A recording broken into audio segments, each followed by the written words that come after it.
Hello friends, मैं खुशाल आप सभी का बहुत बहुत स्वागत करता हूं हमारे यूट्यूब चैनल एयर स्टडी पे। आज की हमारी डिक्टेशन है प्रोग्रेसिव मैगज़ीन मार्च 2024 से exercise number 1 and 2। Get ready, start. I am very happy to be present here today for opening the new building of your university. All that you have said about this new university, which is only 6 years old, is commendable in many respects.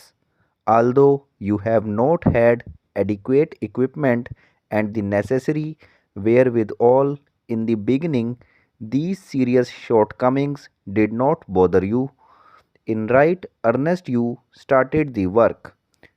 One might feel sorry, but I am sure no one feel surprised to know that in its seventh year this university does not possess departments in subjects like Sanskrit and English on the side of arts and physics, chemistry, anthropology and geology on the side of science. I need not say much about the importance of the Sanskrit language, which, besides having its own vast treasure of knowledge, is verily the mother of the present day Indian languages of the North. The study of English language and literature is also essential for a university student, for it is a language which many in our country have been cultivating for the last 200 years and which is recognized as a medium of international expression by virtue of its being the language of a number of countries. Equally important is the study of chemistry and physics, which are in a way the basic sciences which go to form the foundations of all technical and scientific knowledge. As for anthropology and geology, these two subjects have special significance for your state. Inhabited as your state is by a number of tribal people speaking different tongues and having different customs and possibly belonging to different ethnic groups. No other state in India provides such favorable conditions and opportunities for the study of anthropology as yours. In respect of geology, also, I feel that its study should have special importance for the University of Guwahati for the benefit of not only Assam but the whole country. Assam is so rich in mineral wealth which is yet to be tapped, and so far as the production of oil goes, your state has its virtual monopoly in India. I am glad you have not been discouraged by these shortcomings, but you are endeavoring to create departments in these subjects as early as possible. I have not the least doubt that the government of India will, on their part, do all that is possible to enable you to do so.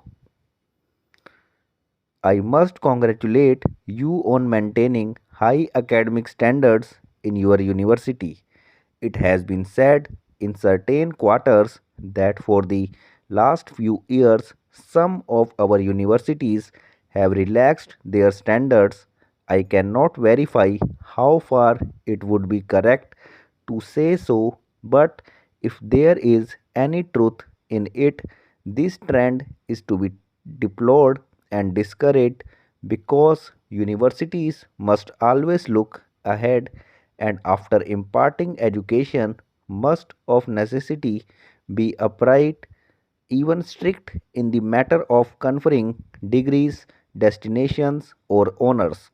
You have done the right thing in sticking to this deal from the very beginning.